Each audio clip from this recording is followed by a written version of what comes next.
சரி, நம்ம தொடங்கலாம். அனைவருக்கும் வணக்கம்.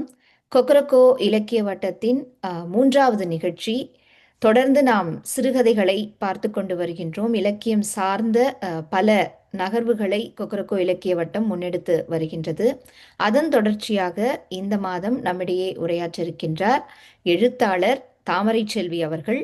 அவரை பற்றி சொல்ல வேண்டுமானால், தொடர்ந்து திராவிட கருத்துக்களை பல்வேறு தளங்களில் பதிவு செய்து கொண்டு வருபவர்.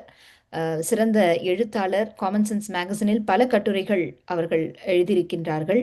இன்றைக்கு கலைஞர் அவர்களுடைய சிறுகதையான குப்பை தொட்டி என்ற சிறுகதையை நம்மோடு பகிர்ந்து கொள்ள இருக்கின்றார். வணக்கம் தோழர் தாமரை. வணக்கம். வணக்கம் தோழர். வணக்கம். நீங்க பேச. ஓகே. கலைஞரோட சிறுகதைகள் ஒரு தொகுப்பா வெளிவந்திருக்கு. அதாவது 16 கதை நிலை அப்படிங்கிற அந்த தொகுப்பு, அதிலிருந்து ஒரு சிறுகதை தான் நான் வந்து தேர்ந்தெடுத்திருக்கேன். அந்த சிறுகதையோட பெயர் வந்து குப்பை தொட்டி. கலைஞர் வந்து நமக்கு எல்லாருக்கும் தெரியும். அவரோட சிறுகதைகளானாலும் சரி, நாவல்களா இருந்தாலும் சரி, அதுல வந்து எப்பவுமே ஒரு வரலாற்று பின்புலம் மட்டும் இல்லாம ஒரு சமூக நீதி, சமுதாய ஏற்றத்தாழ்வுகள், அதை வந்து சுட்டிக்காட்டி அதை வந்து ஒரு ஆம், நகைச்சுவை கலந்து அதே சமயத்துல மனசுல தைக்கிற மாதிரி சிறுகதைகளோ அல்லது நாவல்களோ அவர் எழுதுறது அவரோட வழக்கம். சோ இந்த குப்பை தொட்டி அப்படிங்கிற அந்த சிறுகதையும் அதே மாதிரிதான். அதாவது ஒரு குப்பை தொட்டி வந்து வாசகர்களோட பேசுது. அதாவது என்ன சொல்லுதுன்னா, அதாவது தன்னோட வாழ்க்கை, தன்னோட அஹ் அஹ் அன்றாட வாழ்க்கை, தான் சந்திக்கிற மனிதர்கள், ஆம், அஹ் ஒரு குப்பை தொட்டியோட பார்வையிலிருந்து இந்த சமுதாயம் எப்படி இருக்கு அப்படிங்கிறத வந்து அந்த குப்பை தொட்டி வந்து படிப்பவர்களிடம் கூறுகிறது. அந்த மாதிரி ஒரு சிறுகதை தான் இந்த குப்பை தொட்டி. அதாவது ஒரு பெரிய மாடி வீடு, அந்த மாடி வீட்டுக்கு கீழே இருக்க ஒரு குப்பை தொட்டி நம்ம கிட்ட பேசுது. அதாவது தன்னை அந்த குப்பை தொட்டி வந்து தன்னை எப்படி கூப்பிடுது அப்படின்னா, தன்னை வந்து ஒரு தவம் செய்யற ஒரு முனிவருக்கு ஈடான ஒரு என்ன சொல்றது, தன்னை வந்து ஆம், எந்த எந்த விதத்திலையும் எந்த இடத்துலயும் ஆடாம அசையாம ஓய்வு ஓய்வு உறக்கம் இல்லாமல் தவம் செய்யும் ஒரு முனிவர்கள் அந்த இருக்காங்க இல்லையா, அந்த மாதிரி ஒரு ஆள் தான் நான் அப்படின்னு அந்த குப்பை தொட்டி தன்னை தானே டிஸ்கிரைப் பண்ணிக்குது.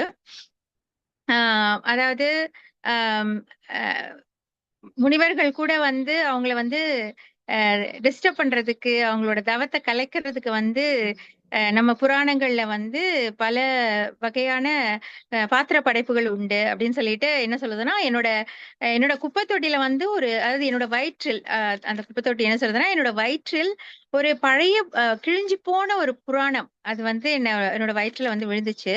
நான் அதை படிச்சு பார்த்தேன். அதை படிக்கும் போதுதான் எனக்கு தெரிஞ்சது, விஸ்வாமித்திரர் போன்ற ஒரு புகழ்பெற்ற ஒரு முனிவரையே வந்து மேனகை அப்படிங்கிற ஒரு பெண்ணை அனுப்பி அவரோட தவத்தை கலைக்கிறதுக்கு முயற்சி செஞ்சிருக்காங்க.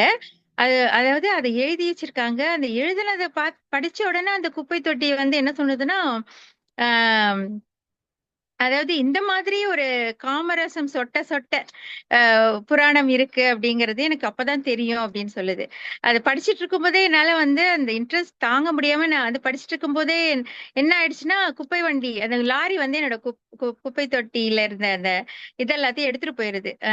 அப்போ அந்த குப்பை தொட்டி என்ன சொல்லுதுன்னா, நான் வந்து பிதுங்கி பிதுங்கி அப்படியே ஓவர்ஃப்ளோ ஆகி நிக்கும் போதெல்லாம் வந்து இந்த குப்பை லாரி வந்து என்னை வந்து காலி பண்றதுக்கு வராது. ஆனா இப்ப என்னன்னா, நான் இதை இவ்வளவு இன்ட்ரெஸ்டிங்கா படிச்சுக்கிட்டு இருக்கும்போது இந்த குப்பை லாரி வந்து இதை எடுத்துட்டு போயிடுச்சு அப்படின்னு ரொம்ப வருத்தப்படுது அந்த குப்பை தொட்டி. அதுக்கப்புறம் என்ன ஆகுதுன்னா, ஆஹ் அதாவது அந்த குப்பை தொட்டி இருக்க இடத்துக்கு பக்கத்திலேயே வந்து ஒரு பஜனை மடம் இருக்கான். சோ அந்த குப்பை தொட்டி என்ன சொல்லுதுன்னா, நான் இருக்க இடத்துக்கு பக்கத்திலேயே ஒரு பஜனை மடம் இருக்கு. அங்க வந்து பாகவதர் வந்து நிறைய இந்த என்ன சொல்றது, கதா காலக்ஷேபம் அதெல்லாம் பண்ணுவாங்க இல்லையா, அதெல்லாம் பண்ணுவாங்க.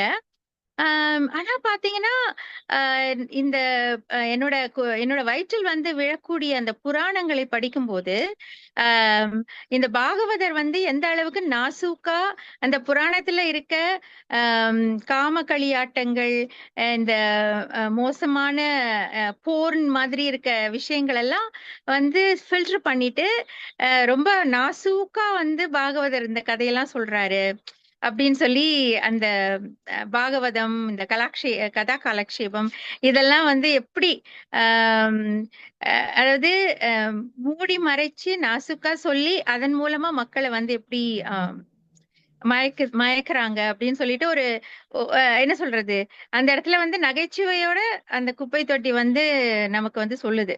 ஆம், அப்புறம் வந்து என்ன சொல்லுதுன்னா, ஒரு கசங்கிய தாள், அதாவது அந்த பாகவதரோட அந்த கதாசால காலக்ஷேபத்துக்கு வந்த மக்கள் வந்து என்ன பண்ணாங்கன்னா, அந்த பாகவதர் சொன்னதெல்லாம் கேட்டுட்டு அங்கேயே உட்காந்து சாப்பிட்டுட்டு, அந்த சாப்பிட்டு முடிச்சுட்டு கையை தொடச்சி ஒரு ஒரு கிழிஞ்சு போன ஒரு காகிதத்தை என்னோட வயிற்றுல வந்து ஒரு ஆள் போட்டாரு.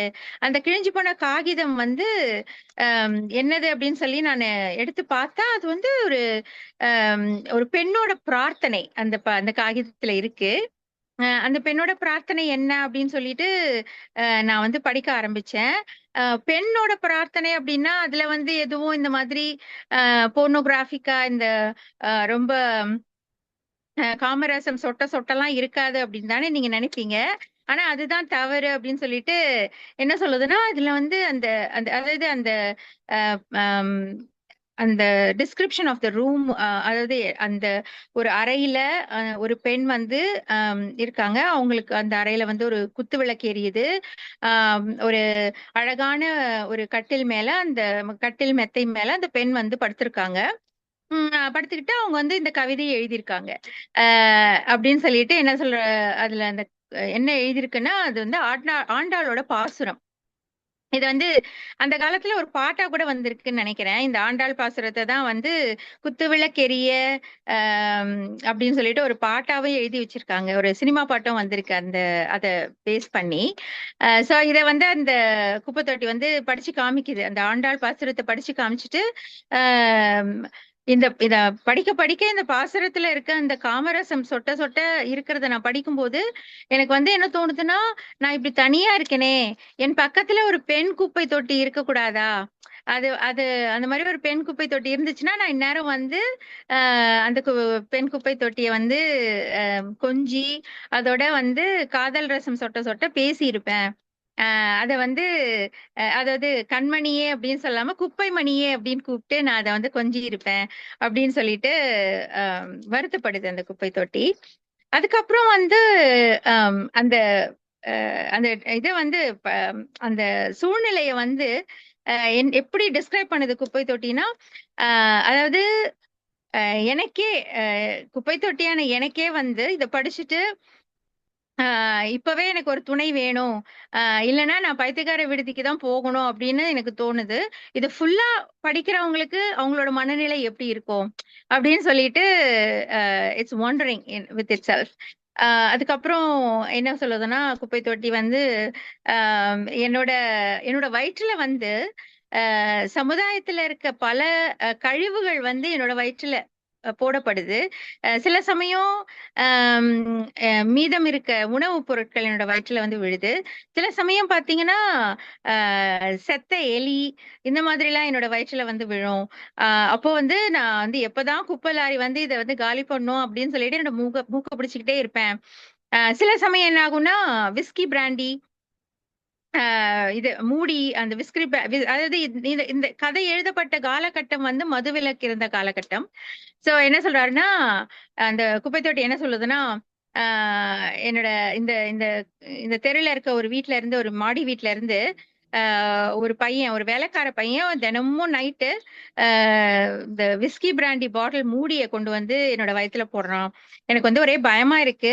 ஏன்னா போலீஸ்காரங்க வந்து நான் தான் வந்து மதுவிலக்கு மீறிட்டேன் அப்படின்னு சொல்லிட்டு, மதுவிலக்கு சட்டத்தை மதிக்கல அப்படின்னு சொல்லிட்டு என்ன கைது பண்ணி கொண்டு போயிடுவாங்களோ எனக்கு பயமா இருக்கு அப்படின்னு சொல்லிட்டு, அப்புறம் என்ன சொல்லுதுன்னா, பட் ஆனா நான் ஒரு குப்பை தொட்டி தானே, நான் இங்க இருந்தா என்ன, வேற போலீஸ் ஸ்டேஷன்ல இருந்தா என்ன, அதுல ஒன்றும் பெரிய டிஃபரன்ஸ் எதுவும் இல்லை அப்படின்னு சொல்லிட்டு தன்னைத்தானே சமாதானப்படுத்திக்குது. அப்புறம் இன்னொரு ஒரு கேரக்டர், இன்னொரு ஒரு விஷயம் என்ன சொல்லுதுன்னா, ஒரு நாள் வந்து ஒரு கார்ல ஒரு ஆள் போய்கிட்டு இருந்தாரு. அந்த கார்ல இருந்து ஒரு காகிதம், கிழிஞ்சு போன ஒரு காகிதத்தை தூக்கி என்னோட குப்பை தொட்டி, என்னோட வயித்துல போட்டாரு. அதை நான் படிச்சு பார்க்கும்போது இப்ப என்ன இருந்ததுன்னா, ஆம், அதாவது தனக்கு வாத்தியார் வேலை வாங்கி கொடுக்கறதா சொல்லி யாரோ ஒருத்தர் ஒரு ஒரு பெண்ணை ஏமாத்திருக்காரு. அவரை பத்தி ஒரு புகார் தான் இந்த இந்த கார்ல இருந்த ஆளுகிட்ட அந்த அம்மா கொடுத்திருக்காங்க. அது வந்து of course clearly it's my department, எங்களோட டிபார்ட்மெண்ட் இது அப்படின்னு எனக்கு புரிஞ்சிருச்சு. அந்த ஏமாத்தின ஆளுக்கும் வந்து எந்த தண்டனையும் கிடைக்க போறது இல்ல. புகார் கொடுத்த புகார் அளிக்கப்பட்டு இந்த இந்த கடிதத்தை வாங்கின அந்த ஆளும் வந்து இந்த கடிதத்துக்கு எந்த இம்பார்ட்டன்ஸும் கொடுக்க போறதில்ல. அதை கிழிச்சு குப்பை தொட்டியில தான் போட்டாரு. சோ அப்படின்னு சொல்லிட்டு அந்த அந்த இன்சிடென்ட்ட சொல்லுது. அதுக்கப்புறம் என்ன சொல்லுதுன்னா, இந்த மாதிரி பல ஆண்டுகளா மனிதர்களை அப்சர்வ் பண்ணி எனக்கு என்ன தோணுதுன்னா, மனிதர்கள் மேல ஒரு வெறுப்பே வருது. மனிதர்கள் வந்து ஒரு பொறுமையற்றவர்கள், அலட்சியம் புத்தி படைத்தவர்கள், வெறி கொண்டவர்கள், விவேகத்தின் விரோதிகள். இதெல்லாம் வந்து அந்த கோட் அண்ட் கோட் இது வந்து இந்த இந்த டிஸ்கிரிப்ஷனை வந்து மனிதர்களை நோக்கி குப்பை தொட்டி கொடுக்குது.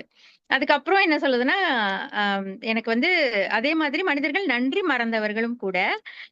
அதாவது பல நாட்களுக்கு முன்ன ஒரு ஒரு ரொம்ப அஹ் ஏழ்மை நிலையில தள்ளாகிட்டே வந்து ஒருத்தர் வந்து என்னோட இதுல உட்கார்ந்தாரு, என் பக்கத்துல உட்கார்ந்தாரு. நான் கேட்டேன் அவர்கிட்ட, நீங்க யாரு, உங்க பேர் என்ன அப்படின்னு கேட்டா, நான் வந்து இந்நாட்டு மன்னர்களில் ஒருவன் அப்படின்னு சொல்லிட்டு தன்னை அறிமுகப்படுத்திக்கிட்டு, நான் வந்து கொஞ்ச நேரம் உன்னோட நிழல்ல இளைப்பாறவா அப்படின்னு கேட்டாரு. நான் அவர்கிட்ட என்ன சொன்னேன்னா, நான் என்ன பெரிய நிழல் தரும் தருவா, நானே ஒரு குப்பை தொட்டி, என்னோட மறைவுல வேணா நீ கொஞ்ச நாள் இருந்துக்கோ அப்படின்னு சொல்லிட்டு நான் சொன்னேன். அதே மாதிரி அந்த ஆள் வந்து என்னோட மறைவுல ரொம்ப நாள் வாழ்ந்தாரு. அந்த வாழும்போது அந்த ஆள் என்னென்னலாம் பண்ணியிருக்காரு அப்படின்னா, எனக்கு வந்து ஒரு நல்ல என்ன சொல்றது, எனக்கு ஒரு நல்ல என்டர்டெய்னிங்கா இருந்தது. என்னோட இன்னொருத்தரும் உட்கார்ந்து ஆம், பாட்டு பாடுறது, அப்புறம் எனக்கு என் கூட பேசுறது, அந்த மாதிரி ரொம்ப என்டர்டெய்னிங்கா போச்சு. அப்புறம் ஒரு நாள் என்ன பண்ணுச்சுன்னா, அதாவது ஒரு நாள் என்ன பண்ணியிருக்கான் அந்த ஆளு அப்படின்னா, ஒரு பாலியல் தொழிலாளியை கூட்டிட்டு வந்து ஆம், அந்த அந்த பாலியல் தொழிலாளிக்கும் அந்த ஆளுக்கும் நடக்கிற அந்த கான்வர்சேஷனை வந்து அந்த குப்பை தொட்டி சொல்லுது. அதுல ஒரு முக்கியமான விஷயம் என்னன்னா, அந்த பாலியல் தொழிலாளி, நான் எனக்கு நேரம் ஆச்சு, நான் கிளம்பணும் அப்படின்னு சொல்றாங்க. ஆனா இந்த ஆள் என்ன சொல்றான்னா, நான் உனக்கு 8 அணா கொடுத்திருக்கேன், அதனால நீ கொஞ்ச நேரம் இருந்துதான் ஆகணும். அதாவது 8 அணா அப்படிங்கிற அந்த அந்த இது அங்க வருது. அப்புறம் பாத்தீங்கன்னா, இத வந்து என்னடா இது, நம்மளோட நண்பன் குப்பை தொட்டி இங்க இருக்கானே, அவனுக்கு முன்னாடியே நம்ம இந்த மாதிரி வெட்கம் இல்லாம நடந்துக்கிறோமே அப்படின்னு கூட அவன் நினைச்சு பார்க்கல அப்படின்னு சொல்லிட்டு நான் தூங்கிட்டேன். தூங்கி எழுந்து காலையில பார்த்தா போலீஸ்காரங்க பேசிட்டு இருக்காங்க அந்த ஆளோட. அவங்க போன அப்புறம் என்கிட்ட வந்து அந்த ஆள் சொன்னா, நீ கவலைப்படாத, போலீஸ்காரங்க வந்து என்ன கைதெல்லாம் பண்ணல, என்ன விருந்தினரா கூட்டிட்டு போறாங்க. ஏன்னா இந்த சைடு இந்த இந்த பக்கம் வந்து ஒரு வெளிநாட்டு மந்திரி வரப்போறாரு. அந்த வெளிநாட்டு மந்திரி வரும்போது நான் இங்க இருக்கக்கூடாது அப்படின்ட்டு என்னை வந்து கூட்டிட்டு போறாங்க. நான் வந்து என்னோட ஜெயில் மாளிகைக்கு போக போறேன். அந்த வெளிநாட்டு மந்திரி என்ன வந்து அந்த ஜெயில் மாளிகையில வந்து என்ன சந்திப்பாரு அப்படின்னு சொல்லிட்டு கிளம்பி போயிடுறான் அவன். போன உடனே இந்த குப்பை தொட்டி என்ன சொல்லுதுன்னா, அவர் அந்த அந்த ஆள் சொன்ன மாதிரி வெளிநாட்டு மந்திரி இந்த வழியா தான் போனாரு. ஆனா அதுக்கப்புறம் பாத்தீங்கன்னா அந்த ஆள் வந்து என்கிட்ட திரும்ப வரவே இல்லை, எனக்கு எதுவுமே சொல்லல, இன்டிமேஷனே கொடுக்காம அந்த ஆள் வந்து மறைஞ்சு போயிட்டான். கொஞ்சம் கூட நன்றியே இல்ல, அவன் வேற ஏதாவது ஒரு குப்பை தொட்டி கிட்ட போயிட்டு இருப்பான் அப்படின்னு சொல்லிட்டு வருத்தப்படுது அந்த குப்பை தொட்டி. அப்புறம் சொல்லுது, சரி நான் உங்ககிட்ட பேசிட்டு இருக்கும் போதே அங்க ஒரு லேடி வராங்களே, அங்க ஒரு பெண் வராங்க என்ன நோக்கி, நீங்க ஒளிஞ்சுக்கோங்க, நான் என்னன்னு பார்த்து சொல்றேன் அப்படின்னு நம்ம வாசகர்கள் கிட்ட அந்த குப்பை தொட்டி சொல்லுது. சொல்லிட்டு அந்த லேடி வந்து என்ன பண்றாங்க அப்படின்னா, இது ஒரு குழந்தை, ஒரு பச்சை குழந்தைய கூட்டிட்டு வராங்க. கழுத்துல வந்துட்டு அந்த குழந்தையோட கழுத்து முறிக்கப்பட்டிருக்கு. அது வந்து குப்பை தொட்டியில போட்டுட்டு அந்த பெண் போயிடுறாங்க. சோ அந்த குப்பை தொட்டி என்ன சொல்லுதுன்னா, ஏன் இந்த மாதிரி குழந்தைய கொண்டு குப்பை தொட்டியில போட்டிருக்காங்க அப்படின்னு சொல்லிட்டு யோசிச்சுட்டு, ஓ அந்த பெண் வந்து திருமணம் ஆகாத பெண் அதனாலதான் அந்த மாதிரி போட்டுட்டு போயிட்டு இருக்காங்க அப்படின்னு சொல்லிட்டு முடியுது அந்த கதை. சோ அதாவது ஒரு குப்பை தொட்டி தன்னோட வாழ்க்கையில தான் சந்திக்கிற மனிதர்கள் எல்லாம் வச்சு அதை வந்து டிஸ்கிரைப் பண்ணிட்டு அதன் மூலமா அதுக்கு வந்து மனிதர்களை பற்றிய ஒரு மதிப்பீடு வருது, இந்த சமுதாயத்தை பற்றிய ஒரு மதிப்பீடு வருது. இதுதான் வந்து இந்த இந்த கதை, இந்த மொத்த கதையுமே. சோ இந்த கதையை நான் தேர்ந்தெடுத்ததுக்கு காரணம் வந்து என்னன்னா, ஆம், அதாவது ஒரு மாடி வீடு, அந்த மாடி வீட்டுக்கு கீழே இருக்க குப்பை தொட்டி. ஆனா அந்த குப்பை தொட்டி பாக்குறது எல்லாமே சமுதாயத்துல என்னென்ன ஆம், என்ன சொல்றது, என்னென்ன அநியாயங்கள் நடக்குதோ அந்த அநியாயங்களை எல்லாம் அது அது அந்த பார்த்து அதுக்கு சாட்சியா இருந்தது மட்டும் இல்லாம அது என்ன சொல்லுதுன்னா, ஒதுக்கப்பட்டவை ஒழிக்கப்பட்டவை இதெல்லாம் வந்து என்னோட வயிற்றுலதான் வந்து விழுது அப்படின்னு சொல்லுது. அதாவது இதெல்லாம் நான் பாக்குறேன்.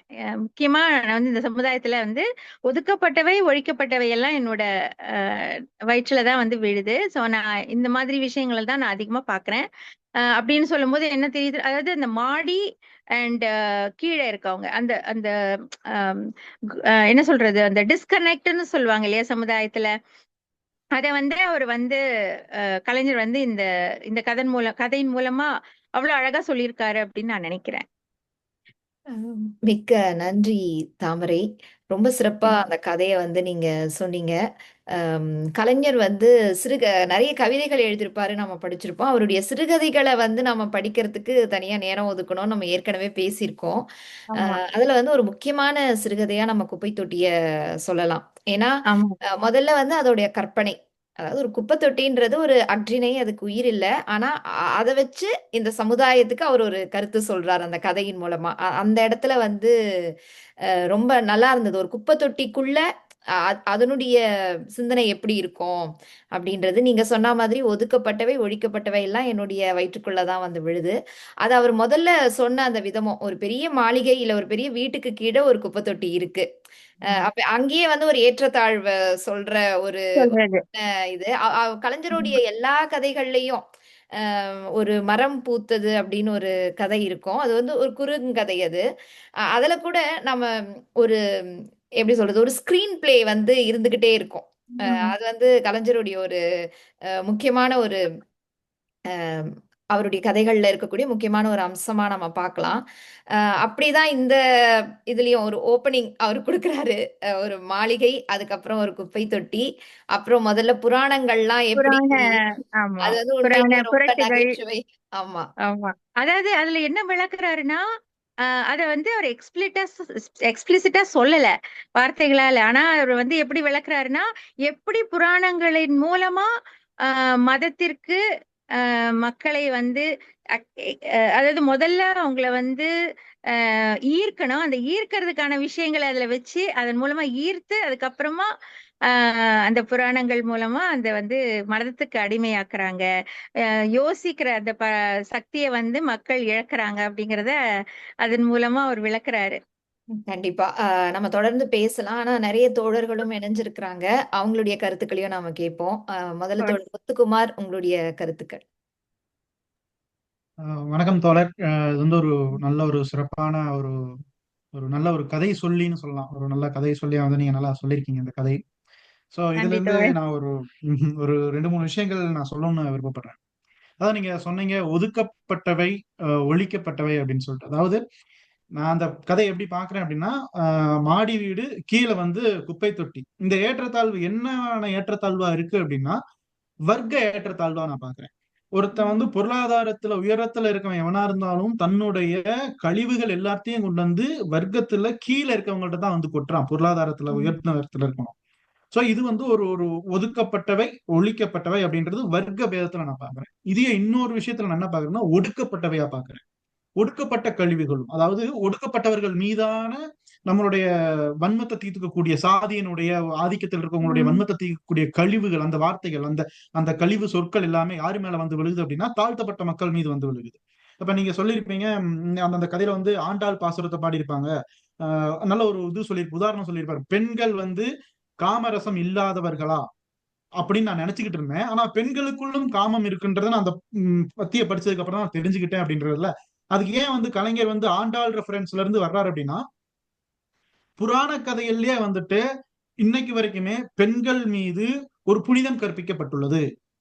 அதாவது கற்பு உனக்கான புனிதம், வெட்கம் உனக்கான புனிதம், இதெல்லாம் வந்து ஒரு புனிதமா கற்பிக்கப்பட்டிருக்க ஒரு காரணத்தினாலதான் அந்த சமுதாயத்துல வந்து பெண்கள் இன்னுமே ஒடுக்கப்பட்டவங்களா இருக்காங்க. ஒரு மனிதன் அப்படின்றவன் என்னைக்கு வந்து ஒரு மனிதனா பிறந்த ஒருத்தன் வந்து பெண்களுக்கான ஒரு இடத்தை கொடுக்காம தான், என்னதான் முற்போக்கு பேசினாலும், எவ்வளவு பெரிய முற்போக்கு பேசினாலும், பெண்கள் அப்படின்றவங்களுக்கான ஒரு இடத்த வந்து ஏதோ ஒரு இடத்துல ஆக்கிரமிச்சு அவன் தன்னுடைய ஆதிக்கத்தை செலுத்த தான் செய்வான், ஆணா இருக்கான். சோ அதுக்கு எல்லாத்துக்கும் காரணம் இந்த புராண கதைகள் அப்படிங்கறதா வந்துட்டு அவரு அதனாலதான் அங்க ஆண்டாள் ரெஃபரன்ஸ் அப்படின்ற ஒரு இடத்துல இருந்து அவர் வர்றாரு. அடுத்து வந்து பாத்தீங்கன்னா அஹ் அந்த குப்பை தொட்டியில வந்து நிறைய கழிவுகளை வந்து போட்டுக்கிட்டே இருக்காங்க அப்படின்னு. அந்த கழிவுகள் என்ன கழிவுகள்? அது சமுதாய கழிவுகள். அந்த சமுதாய கழிவுகள், சமுதாயம்ன்றது என்ன? சாதியா, மதமா, வர்க்கமா வந்து பிரிஞ்சிருக்க மக்கள் எல்லாரும் இப்போ அந்த பாலியல், அதாவது ஒரு மன்னர் வந்தா அந்த மன்னர் வந்து குப்பை தொட்டியோட மறைவுல இருந்தான்றது அந்த கதை இருக்குல்ல. அந்த கதையில வந்துட்டு இப்ப பார்ப்பனர்கள் எல்லாருமே என்ன பண்றாங்க அப்படின்னா, பிற்படுத்தப்பட்ட மக்கள் அப்படின்ற ஒரு சார்ந்த மக்களோட அவங்க பின்னாடி அவங்களுடைய நிழல்ல ஒளிஞ்சுக்கிறாங்க. பிற்படுத்தப்பட்ட மக்கள் யார் அடிமைப்படுத்துறாங்க அப்படின்னா, ஒடுக்கப்பட்ட மக்கள் அடிமைப்படுத்துறாங்க. ஆனா இவங்க எல்லாத்தையும் ஒட்டுமொத்தமா அடிமைப்படுத்துறது ஒரு குரூப் இருக்காங்க. அதை நம்ம மறக்கடிக்கிறதுக்காகவே இவங்க என்ன பண்றாங்கன்னா, பிற்படுத்தப்பட்டவர்களை ஒரு கேடயமா பயன்படுத்திக்கிறாங்க. சோ அந்த கேடயம் அப்படின்றதுதான் வந்துட்டு அந்த குப்பை தொட்டியுடைய மறைவுல அந்த மன்னன் வாழ்றான் அப்படின்றது இது ஒரு கேடயமா அப்படி ஒரு கான்செப்ட்ல சொல்லியிருப்பாரோ அப்படின்றது என்னுடைய யூகம். அவர் எப்படி அவர் வந்து சொல்லியிருக்காரு? மன்னர் அப்படின்னு சொல்லிட்டு மன்னரை சொல்லல. அவர் வந்து என்ன சொல்றாருன்னா, நானும் இந்நாட்டு மன்னர்களில் ஒருவன் அப்படின்னு சொல்லிட்டு ஒரு ரெஃபரன்ஸா தன்னை சொல்லிக்கிறார். அதாவது நான் வந்து குப்பை தொட்டியில தான் வாழறேன், ஆனா என்னையும் இந்நாட்டு மன்னர்னு தான் சொல்லுவாங்க அப்படிங்கிற ரெஃபரன்ஸ்ல அவர் சொல்றாரு. ஓகே. பட் ஆனா நீங்க சொல்ற ரெஃபரன்ஸ்லயும் அதை எடுத்துக்கலாம். ஏன்னா ஆண்ட ஜாதி பெருமை அப்படிங்கறதே வந்து யூனோ உன்னோட தாத்தா படிச்சிருக்காரா, நீ என்ன ஆண்ட ஜாதின்னு உன்னை சொல்லிக்கிற. ஓகே, சோ அந்த இதுல நீங்க சொல்றது கரெக்ட், அந்த ரெஃபரன்ஸ்ல எடுத்துக்கலாம். ஒரு ஃபியூடலிசம் கான்செப்ட் உள்ள வச்சுதான் வந்து ரைட், பேசியிருப்பாரோ என்னமோ எக்ஸாக்ட்லி. அப்படின்ற ஒரு யா ஒரு பாயிண்ட் இருந்துச்சு எனக்கு. இன்னொரு யா விஷயம் என்னன்னா, இப்ப நீங்க சொல்லிட்டு இருக்கும்போது அந்த போலீஸ்காரர் வந்தாரு இதெல்லாம் பண்ணாங்க அப்படின் போது எனக்கு இன்னொரு விஷயம் தோணுச்சு. என்னன்னா, அந்த காலத்துல வந்து அதிகாரத்தினுடைய ஆதிக்கம் வந்து யாரோ ஒரு சாதிகிட்ட மட்டும்தான் இருந்துச்சு. இதை நான் இப்ப வந்து காட் டெலியூஷன் சொல்ற புக் படிச்சிட்டு இருக்கேன். ரிச்சர்ட் டாக்கின்ஸ் ஒருத்தர் எழுதுனது, அது தமிழ்ல மொழிபெயர்த்திருக்காங்க. அந்த புக்ல கூட இதை சயின்டிபிக்கா சொல்லியிருப்பாங்க. அதாவது சாதியை வச்சு சொல்லியிருக்க மாட்டாங்க, பட் மதமா வந்துட்டு ஒரு மனிதர் ஒரு எப்படியான ஒரு ஆதிக்கம் இருந்துச்சு, ஏன் பிரிட்டிஷ் வந்து யூஎஸ்ல வந்து அடிமைப்படுத்தினா, ஏன் இந்தியா பக்கம் போனா, ஃபுல்லா காமன்வெல்த் கண்ட்ரிஸ் ஏன் ஃபார்ம் ஆச்சு, அதுக்கெல்லாம் ஒரு பெரிய வரலாற்று பார்வை சொல்லியிருந்தாங்க. அது எல்லாமே ஒரு குறிப்பிட்ட சாரார் ஏதோ ஒரு இடத்துல ஏதோ ஒரு காலத்துல என்னைக்கோ ஒரு நாள் அடிமைப்படுத்திட்டே தான் இருந்திருக்கு. அது இன்னைக்கு வரைக்கும் தொடர்ந்துகிட்டே இருக்கு. சோ அதை வந்து நான் இப்படி ஒரு கான்செப்ட்ல கடைசியில ஃபைனலைஸ் பண்ணி நான் அதெல்லாம் புரிஞ்சுக்கிட்டேன்னு என்னுடைய ஒரு பார்வை. நன்றி, நன்றி முத்துக்குமார் தோழர். ரொம்ப ஆழமான ஒரு பார்வை வந்து நீங்க சொல்லியிருக்கீங்க. தொடர்ந்து வேற யாருக்காவது கருத்துக்கள்? தோழர் கிரேஸ் இணைஞ்சிருக்காங்க, அவங்களும் கவிஞர். வணக்கம் கிரேஸ். வணக்கம் வணக்கம் தோழர். அனைவருக்கும் தோழர். வணக்கம். தாமரை தோழர் ரொம்ப அழகா முதல்ல எனக்கு வந்து ஈர்த்தது உங்களுடைய அந்த அமைதியான இனிமையான குரல்ல நல்லா சிரிச்சுக்கிட்டே வந்து நீங்க பகிர்ந்துக்கிட்டீங்க. ரொம்ப அது தேங்க்யூ தோழர். இதமா இருந்தது இந்த மாலை வேளையில இந்த கதை கேட்கறதுக்கு. நன்றி. உம் உம் அப்புறம் இந்த கதை வந்து இப்ப முத்துக்குமார் அவங்க சொன்ன மாதிரி சமூகத்துல இருக்கிற ஏற்றத்தாழ்வுகளை சொல்லியிருக்காரோ கலைஞர் அப்படிங்கிற மாதிரியும் தோணுது. அப்புறம் இன்னொன்னு வந்து நம்ம சமூகத்துல பாக்குறது நம்ம வீட்டுல குப்பை சேரக்கூடாது. அது எதுவா இருந்தாலும் இப்ப வந்து அந்த அந்த ஏதோ ஒரு கழிவுகளை தூக்கி போடுறது மட்டும் இல்ல, ஒரு தவறு நடந்துட்டா கூட வந்து நம்ம அந்த இப்ப வந்து விக்டிம் பிளேமிங் சொல்ற மாதிரியான ஒரு சூழல்ல வந்து அவங்க தப்பு, இவ இப்படி பண்ணிட்டா, அவன் இப்படி பண்ணிட்டான், அதெல்லாமே வந்து ரொம்ப எளிமையா இருக்கு சமூகத்துல.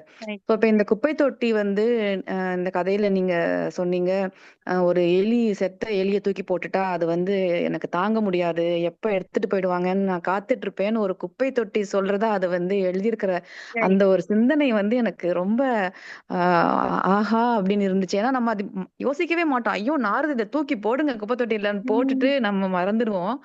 ஆனா அந்த அவங்களுக்கு மாதிரிதான் எப்படி அந்த குப்பை தொட்டிக்கு என்ன தோணும் அப்படின்னு சொல்லிட்டு நம்ம யோசிக்கிறது இல்ல. ஆமா. சோ அதுதான். அப்போ அதே மாதிரிதான் வந்து இத வந்து நான் இப்ப சொன்ன மாதிரி அந்த கழிவுகளை தூக்கி போடுறது மட்டும் இல்லாம, நம்ம ஏதோ ஒரு குற்றம் குறை சொல்றது கூட வந்து அப்படிதானே ரொம்ப எளிமையா மத்தவங்கள சொல்லிடுறோம். சொல்லிட்டு கடந்து போயிடுறோம். ஆனா அதுல வந்து அவங்க நிலையில இருந்து அவங்களுக்கு அது எப்படி இருக்கும், அவங்களுக்குமே அது கஷ்டமா தானே இருக்கும் அப்படின்றது எனக்கு நிறைய சிந்தனைகள் இந்த இதுல இருந்து வந்தது. அப்புறம் அந்த விஸ்கி மதுவிலக்கு காலத்துல வந்து குப்பை தொட்டி பயப்படுறது வந்து ரொம்ப ஒரு நகைச்சுவையா இருந்தா கூட வந்து மதுவிலக்கு காலத்துல இரவுல ஒரு அதிகாரம் படைச்சவங்க, பணம் படைச்சவங்க வந்து அதை செஞ்சுட்டு அவங்களுக்கு வந்து அது இப்படி கிடைச்சிட்டு தான் இருந்தது அப்படின்னு அத ஆஹ் சொல்லுவாரு. கிடைச்சிட்டு வந்துருது அப்படிங்கிற ஆமா மாதிரி. இன்னொன்னு வந்து இந்த நோக்கத்திலையும் வந்து ஆம், ஒரு அதிகாரத்துல பணம் படைத்தவர்கள் செய்யக்கூடிய குற்றங்களையும் வந்து கீழ்நிலையில இருக்கவங்க மேல போட்டுறாங்க அப்படிங்கிற மாதிரி. ஐயோ, எவ்வளவு நிறைய இதுல ஆமா ஆழமா அதுல நிறைய பல வகை. இது இருக்கும். ஆமா, ரொம்ப அருமையான கதை. ரொம்ப ரொம்ப எனக்கு பிடிச்சிருந்தது. ரொம்ப ரொம்ப நன்றி தாமரை. கனிமொழி தோழர், நன்றி என்னை இந்த நிகழ்வுக்கு அழைத்ததற்கு. நன்றி நன்றி தோழர், வணக்கம். உங்களுடைய கருத்துக்களை பகிர்ந்துட்டதுக்கு நன்றி. அவங்க கிரேஸ் சொன்ன மாதிரி தான், நம்ம வந்து ஒரு கதையா படிக்கிறோம், ஆனா அதுக்குள்ள எத்தனை செய்திகளை வந்து அவர் சொல்லியிருக்கிறாரு ஆமா அப்படின்றது தான். ஒரு சமூக பார்வையும் இருக்கு, அதே நேரத்துல அதுக்குள்ள ஒரு இழையோடுற ஒரு சின்ன நகைச்சுவை, அதுக்குள்ள ஒரு கவித்துவமும் இருக்கு. ஆம், அதே மாதிரி எப்படி வாடிய பயிரை கண்டபோதெல்லாம் வாடினேன்னு வள்ளலார் சொன்னார் இல்லையா, ஆனா இவர் இன்னும் கூட ஒரு படி போய் குப்பை தொட்டிக்குள்ள இருக்கிற எலி வந்து குப்பை தொட்டிக்கு எவ்வளவு கஷ்டமா இருக்கும்ன்றது வேற ஒரு எக்ஸாக்ட்லி. இணக்கம். அது தோழர் கமல் எப்பவுமே தொடர்ந்து நம்முடைய இலக்கிய வட்டத்துல இணைஞ்சு நிறைய பணிகள் செஞ்சுட்டு இருக்காரு. முதல்ல அவருடைய சிறுகதை வச்சுதான் இந்த நிகழ்ச்சியை தொடங்கணும், புதுமை பித்தனுடைய சிறுகதை. வணக்கம் தோழர். வணக்கங்க. வணக்கம் கனிமொழி. தொடர் தொடர் தாமரை வந்து ரொம்ப அழகா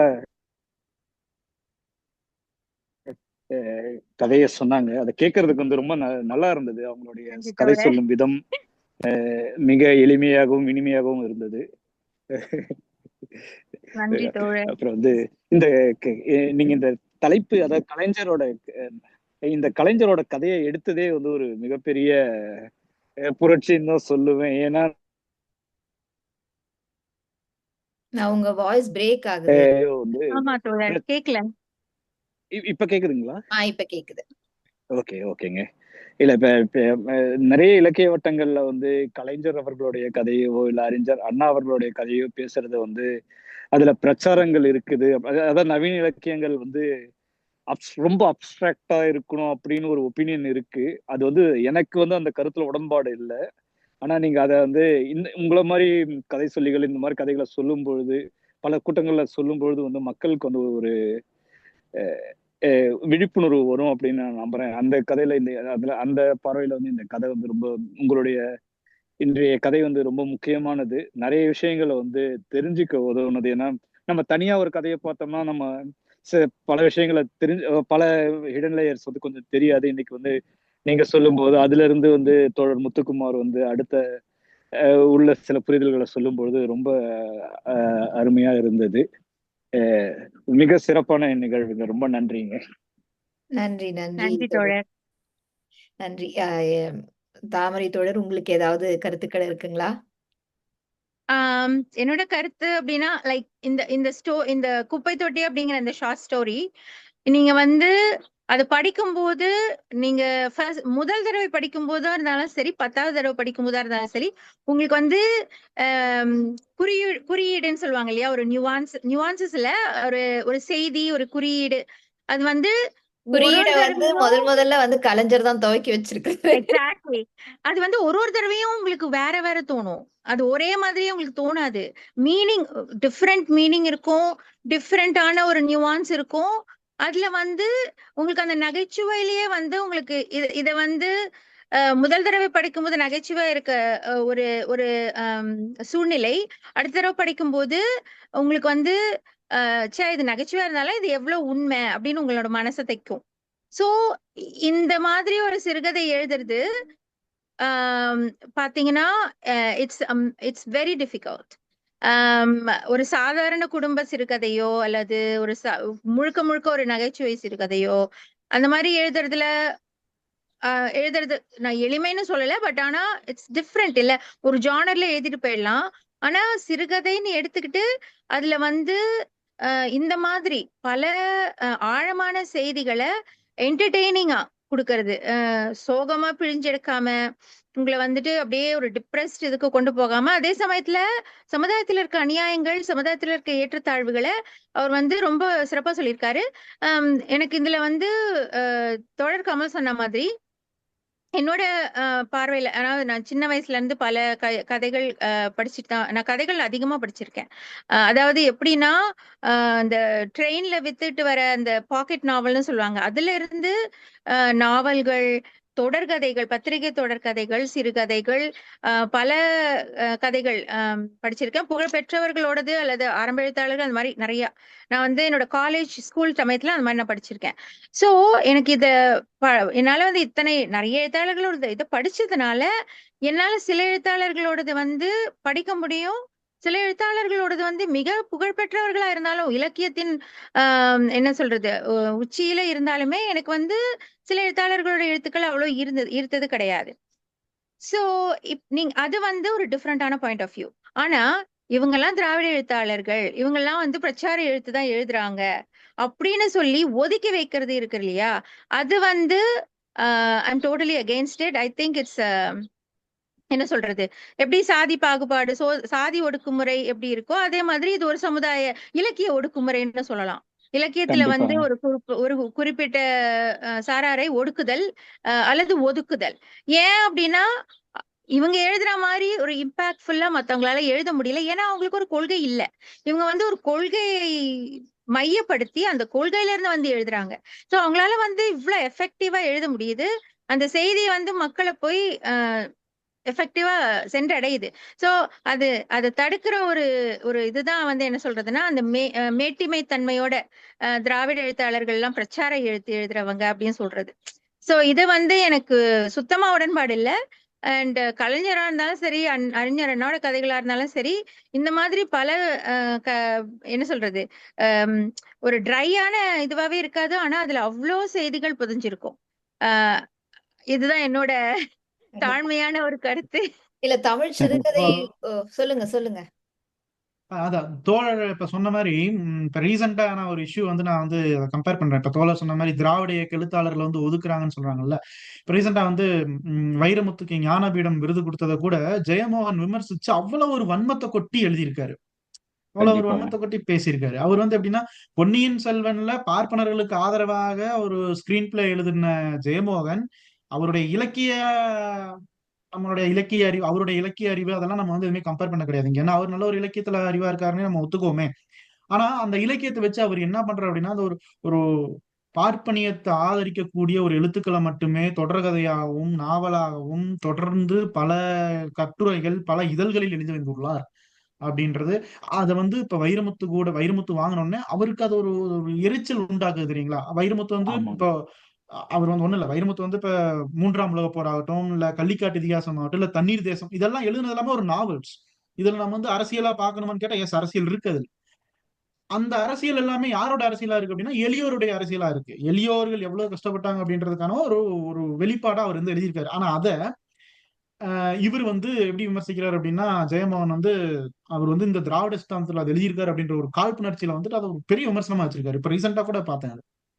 ஆமாங்க, நீங்க சொல்றது 100% உண்மைங்க முத்துக்குமார். நான் வந்து இது எங்க நண்பர்களுக்கு நாங்க வந்து தமிழ் பள்ளியில வந்து நடத்திட்டு இருக்கும்போது ஒரு தடவை ஜெயமோகனோட ஒரு பேச்சை வந்து எங்க தோழர் ஒருத்தரை ரெஃபர் பண்ணாரு. அதுல என்ன சொல்லியிருந்தாருன்னா, ஒரு தடவை அமெரிக்காவுக்கு வரும்பொழுது, இது வந்து ஒரு 4-5 வருடத்துக்கு முன்னாடி இருக்கும், ஜெயமோகன் கிட்ட போயிட்டு யாரோ ஒருத்தர் வந்து எங்க தமிழ் பள்ளிகளை பத்தி என்ன சொல்றீங்கன்னு கேட்டிருக்காரு.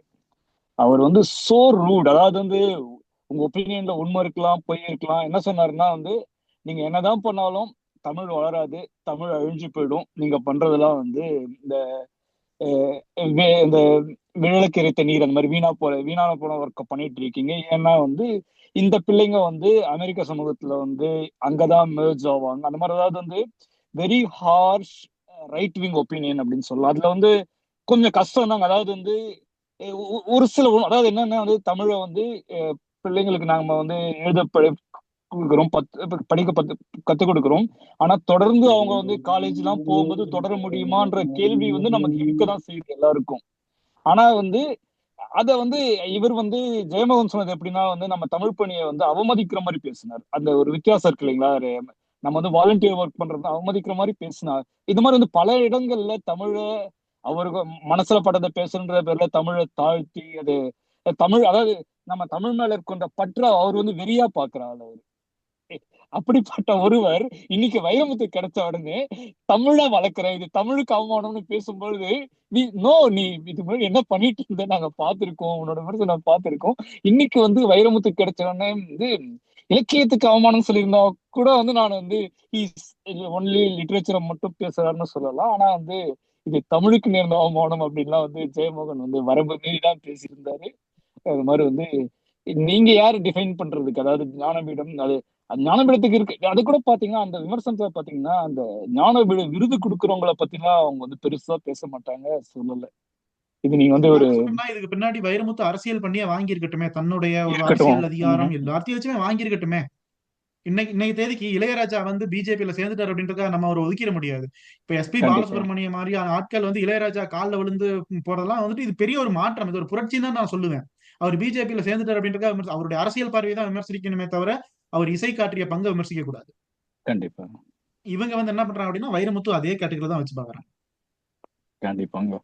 இதான் இந்த கதை வந்து பல விஷயங்களை நமக்கு, அதாவது வந்து அதாவது என்ன சொல்லுன்னா, இவங்க திராவிட இதுல வந்து மக்களுக்காக பேசுறாங்க. ஆனா இவங்க நீங்க எல்லாம் நம்ம டிஸ்கஸ் பண்ணும்போது நம்ம வந்து அதை தாண்டி என்ன சொல்றோம்னா, எங்கள் கதையிலையும் கவிதைகள் இருக்கின்றன, எங்கள் கதையில வந்து பிரச்சாரம்ன்றது வந்து அது மக்களுக்கான, அது பிரச்சாரம் கிடையாது, அது மக்களுக்கான செய்தி. மக்கள், அதாவது வந்து நாங்க வந்து அடித்தட்டு மக்களுக்காக மட்டுமே சிந்திக்கிறோம், அது வந்து மேட்டுமைத்தனம் இல்லைன்றது வந்து இந்த கதை வந்து ரொம்ப அழகா, இது வந்து நம்ம வாழை கதை மாதிரி இப்போ சொல்லலாம். இந்த இப்ப அண்ணாதுரை தமிழ்னு எடுத்துக்கிட்டீங்கன்னா தோழர், இப்போ யுனைடெட் நேஷன்ஸ்ல எல்லாம் போய் கூட சில பேர் தமிழ் பத்தி பேசுறாங்க இல்லையா?